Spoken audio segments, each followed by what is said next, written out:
इस समय आप प्रोनाउंस पढ़ रहे हैं। प्रोनाउंस में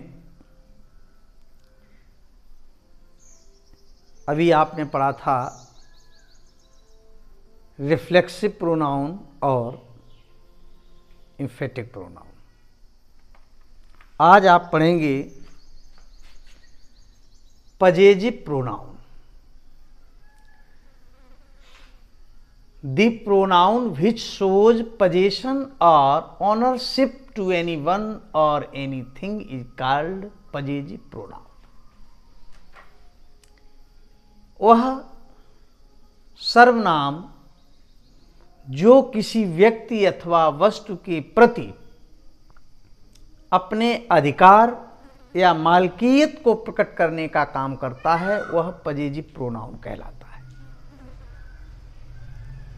पजेजिव प्रोनाउन में ये पजेजिव प्रोनाउंस दिए गए हैं, लेकिन इसको समझने के लिए एडजेक्टिव भी लिखने पड़ेंगे। इसको समझना है आपको। माई एडजेक्टिव है और माइन प्रोनाउन है। दोनों का अर्थ है मेरा। Our, ours, you, yours, his, his, her, hers, their, theirs, और जो इट्स होता है इसका प्रोनाउन नहीं होता। ये एडजेक्टिव का ही कार्य करता है। जिस समय हम लोग एडजेक्टिव लिखते हैं तो एडजेक्टिव के साथ प्रोनाउन अवश्य लिखना पड़ेगा, क्योंकि एडजेक्टिव के बगैर प्रोनाउन के, एडजेक्टिव जो है बगैर नाउन के नहीं आता है। एडजेक्टिव के साथ नाउन आवश्यक, और जो प्रोनाउन है चूंकि वह नाउन के स्थान पर प्रयोग किया जाता है, इसलिए इनके साथ नाउन की कोई भी आवश्यकता नहीं होती। जब हम इसका ट्रांसलेशन करते हैं या करेक्शन में आता है तो हम कहीं न कहीं भूल कर जाते हैं इनके प्रयोग में।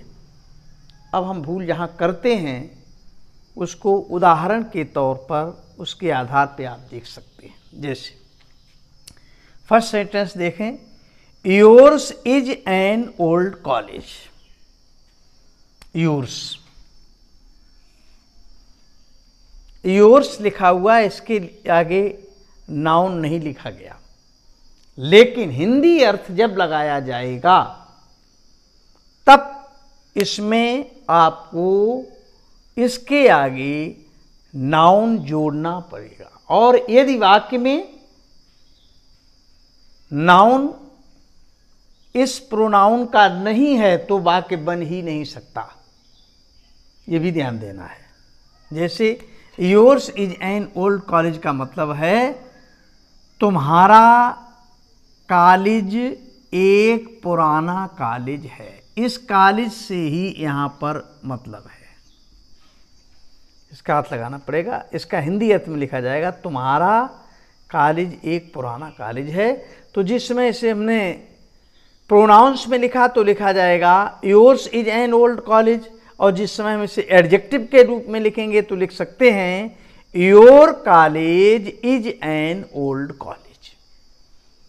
इसको ऐसे भी लिखा जा सकता है। सेकेंड सेंटेंस आप देखें, my brother is as good as hers. अर्थात मेरा भाई उतना अच्छा है जितना उसका। उसका का मतलब अपने आप हिंदी अर्थ में समझ जाना चाहिए, जितना उसका भाई। हर्ष का मतलब है उसका भाई, ये इससे संबंधित है। नेक्स्ट सेंटेंस देखेंगे, please help his brother and mine. इसका हिंदी अर्थ हुआ कृपया उसके भाई की और मेरे भाई की सहायता करें। चूंकि यहां पर ये ब्रदर आ गया है तो आगे हम ब्रदर अगर नहीं लिखना चाहते हैं तो उसके प्रोनाउन को लिख करके काम चलेगा। माइन। इसी प्रकार आगे देखेंगे, his father went to Agra but mine did not. उसके पिताजी आगरा गए परंतु माइन का मतलब है मेरे पिताजी डिड नॉट, नहीं गए। ये प्रोनाउन के प्रयोग द्वारा इनका ट्रांसलेशन कर सकते हैं, इनको समझ सकते हैं। जब आगे इनका प्रयोग हमें मिलता है तब समस्याएं आती हैं, इसलिए इसको पहले से समझ लेना चाहिए। He prefers your habit to hers, अर्थात प्रोनाउंस का प्रयोग प्रीपोजिशन के बाद में भी कर सकते हैं। जैसे इसमें दिया गया, he prefers your habit to hers, इसका मतलब है वह आपकी आदत को उसकी आदत से ज़्यादा पसंद करता है। ये हर्ष, यहाँ पर हर्ष का मतलब है हैबिट्स, उसकी आदत से। Your book is different from his, ये जो हिज होता है अगर इसके बाद नाउन दिया है तो ये एडजेक्टिव का काम करेगा, और अगर ये हिज के बाद नाउन नहीं दिया है तो ये प्रोनाउन का काम करेगा। ये हो गया your book is different from his का अर्थ है तुम्हारी किताब उसकी किताब से भिन्न है। इसको 2-3 बार अगर आपने इसको देख लिया और समझ लिया, फिर आपके सामने प्रोनाउंस और एडजेक्टिव डिफरेंस पजेजिव का बिल्कुल क्लियर हो जाएगा और आपके समझ में भी आएगा। ये चीज़ें बहुत सारी किताबों में नहीं मिल पाती हैं, इसलिए आपको ध्यान रखना चाहिए।